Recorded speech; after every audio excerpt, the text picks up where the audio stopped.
pathetic. Now let me call upon Mohammad Mawia, the budding entrepreneur, to talk about the living standard of urban India. Good evening, friends. Today, my focus is going to be on standard of living and agriculture.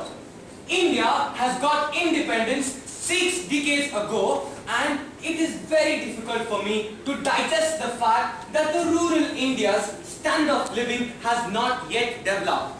When I say standard of living, what do I mean? Standard of living basically means the quality of life which an individual lives, and the quality of life lived by the people in rural and the quality of life lived by the people in urban cannot be compared. Let us take, for example, restaurants. If you want to eat a burger, you would probably go to a McDonald's.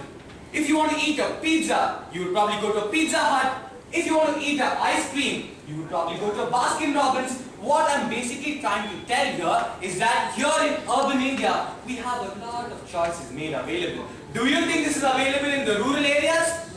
And in the urban areas, we have places like Mayajal, Kishkinda, Queensland, Satyam, City Centre, Inox, where people can go for recreation. But the only recreation facility available for the rural people is sex. That is the only reason why the population in the rural India is increasing at a increasing rate.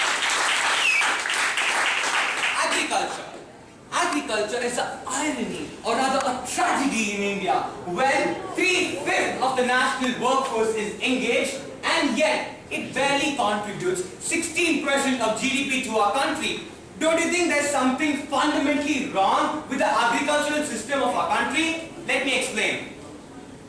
Let us take, for instance, 25 acres of land are there, and if 25 people work on it, 50 bags of wheat can be produced. If 35 people work, that is 10 more additional people work, the number of bags produced will be 54. It will increase, but at a decreasing rate. And in that same 25 acres of land, if 100 people work, 1,000 people work, 10,000 people work, the productivity of the land decreases. It is well said that too many cooks spoil the broth. Now let us understand how China has been developing for the last 3 decades and how India has been developing for the last 3 decades. China is basically a manufacturing-led growth economy, and India is a service-led growth economy. China make use of the cheap labor which is available and produce good at a cheaper cost and export. But India, on the other hand, is a service-led growth economy where industries like BPO, IT-enabled services, all these industries are developing. That is the only reason why the small, rural and the marginal farmers are not able to get employment. Recently, government announced 60,000 crore loan waiver for the farmers. Instead of just spending 60,000 crore loan for the farmers, government can set up small manufacturing industries, help the farmers get employment. If they give them employment, the standard of living of the farmers will go up. But that is not what the government is doing. And urban people, we pay taxes. Only because we pay taxes, government gets revenue. Because government gets revenue, they are able to subsidize to the farmers. Think, for instance, if we people earn less, we will contribute less government revenue. If our government revenue decreases, then they will have less money to subsidize to the farmers. This clearly states that the urban development drives rural growth in India. Now take a look at this picture. This picture is of a girl who is hardly 5 years of age.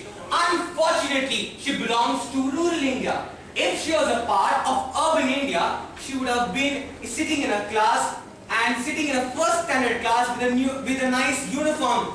But she belongs to rural area. That is the only reason why she is not developing. She is working in the fields day in and day out.